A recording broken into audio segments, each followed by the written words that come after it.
The New England Patriots won their 6th Super Bowl to cap the 2018 season. We are going to take a look right now at their offseason so far. We're going to do that with every team in the coming weeks. Today, Patriots and Cardinals, I guess from the top all the way down to the bottom. But at the top, you know, Chris, when you consider all the changes that have happened to the Patriots this year, and they have had plenty of key departures, they have added a bunch of players, we would look at any other team and say, oh my God, what are they going to do? But because it's the Patriots, like, oh, don't worry about it. They have a plan. Chris Hogan gone. Gronk retired. That's fine. Trent Brown signs with the Raiders. That's fine. Trey Flowers gone. Fine. Cordero Patterson gone. Fine. That's fine. They're fine because it's the Patriots. Any other team, we'd be like, what the hell are they going to do? Patriots, they're going to continue to find a way to get it done. Yeah, well, and I think some of the positions you're talking about, I mean, New England has like a farm system of these type of players. I mean, the guys like Trey Flowers, offensive linemen, this is the great thing about New England. You know, when you look at their roster right now, they have a ton of those type of football players. So, you know, again, I think the thing that jumps out to me more than anything with New England is their smart offseason approach. They never overpay for their own football players. They never really overpay for anybody in free agency. Really, in recent history, let's think about it, and I'm being serious here, other than Stephon Gilmore, right? Is there anybody that they've really paid big money to? And that's because Adalius Thomas. Right, and that was, what, 12 years ago, 13 years ago? So it just shows you how they believe in building a football team. It's about quality buys and free agency and then building through the draft. And I thought they had quietly had a very good draft as well with a lot of New England type of guys, right? Chase Vinovich in the 3rd round. They get Jared Stidham in the 4th round. Might be the replacement to Tom Brady. And then, you know, in the 1st round, they get a N'Keal Harry, who I think is going to take away some of that pressure of Gronk down the middle and maybe losing a Chris Hogan and no Danny Amendola there. So I'm with you. Yes, it's not always sexy with the Patriots, but it's still the Patriots, and they have a plan, and I trust it, and they've made a lot of correct moves, I think, overall for their football team. During the segment that we did on TV during the radio break, we were musing about the possibility that Gronk could come back at some point this year, and we consider the tight end position. Yeah. Gronk is retired. Dwayne Allen was cut. They added Austin Seferian-Jenkins. They didn't draft a tight end. They traded Jacob Hollister last week to the Seahawks for a conditional 7th-round pick, which means he wasn't going to be around anyway if he wasn't traded.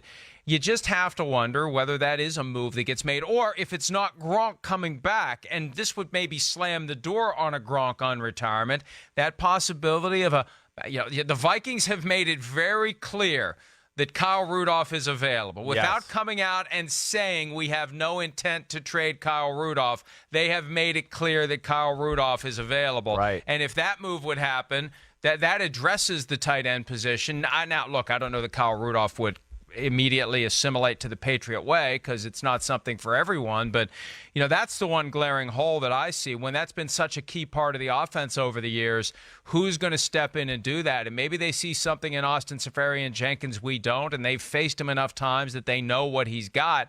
Maybe he comes in and has a career year in that offense. Yeah, I don't doubt that. You know, I never doubt that. Just the way they're coached up in New England. That's the great thing about not only Belichick, the assistants. They're so into every nuance of the game, every technique. Players get better there. Yeah, sometimes players go there and we don't hear from them again because they wilt under the, everyday pressure of the New England Patriots and the work ethic. But other guys come in there sometimes who are willing to take coaching and thrive. And then we go, who the hell is this guy? What happened? Who is he? How come he's good on the Patriots? Why is he good on the Patriots? Because the Patriots put him in positions to succeed always. They realistically know what the guy's talents are, and they have coaches that get the most out of it. That's why that happens in New England. Now, with the tight end play, like you said, yes, it is an issue on their football team.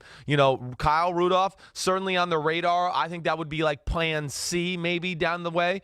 I think first, Ben Watson. That would be the first name I would look at. It looked like he might retire. It was all done, but started his career in New England. I certainly could see him maybe making one more last splash and going to the Patriots, but they're going to kick the can on some of the guys you mentioned at first. I mean, Austin Seferian-Jenkins, he's got some talent. He's had some off-the-field issues, maturing issues. I think they think, well, maybe we can make something. And then guys like Matt LaCosse, who they got from Denver last year, and Steven Anderson. New England's the king of finding been, diamonds in the rough, right? To where they're going to kick the tires on some of these guys and see if they can't make something of them first before they start exhausting the, lifelines of, let's call the Minnesota Vikings and Kyle Rudolph.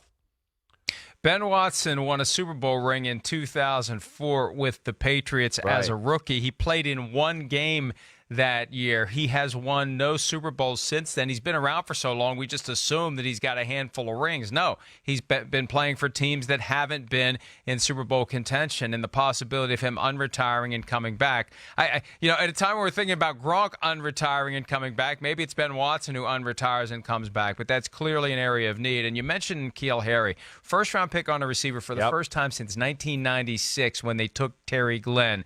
I don't think Bill Belichick is rolling the dice on this guy unless he senses something special about N'Keal Harry, because they've been able to put together this patchwork of receivers over the years without making the big investment of a first-round pick, except when they traded a first-round pick to get Brandon Cooks, but then they flipped him for a first-round pick a couple of years after that. But this one intrigues me because, look, as Tom Brady gets older, maybe you need something better than just whatever guys happen to be hanging around the football field to come out and catch passes from it. Yeah, I think that's a valid point. Along with they just need the position. They need a difference maker. They need somebody there that, like a Gronk, when everybody's covered, who can Tom throw to with the get out of jail free card? And N'Keal Harry's that type of guy.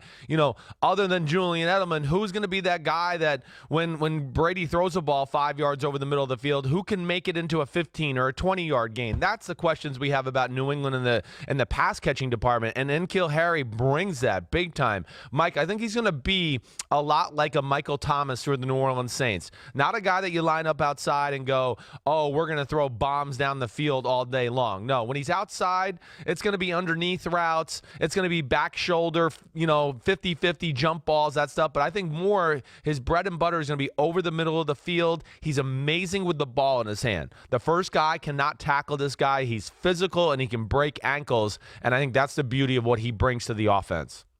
And I think this is the key. With Gronk gone, right, he's the guy that would command that double coverage. He's the guy that would screw up the game plans. Sure. You need someone else to do it because it can't be Julian Edelman.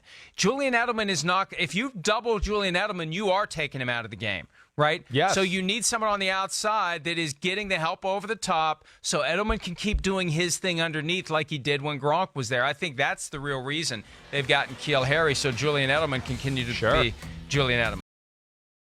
Hi, I'm Mike Tirico, and thanks for watching. Make sure to hit subscribe for the latest news and highlights from NBC Sports.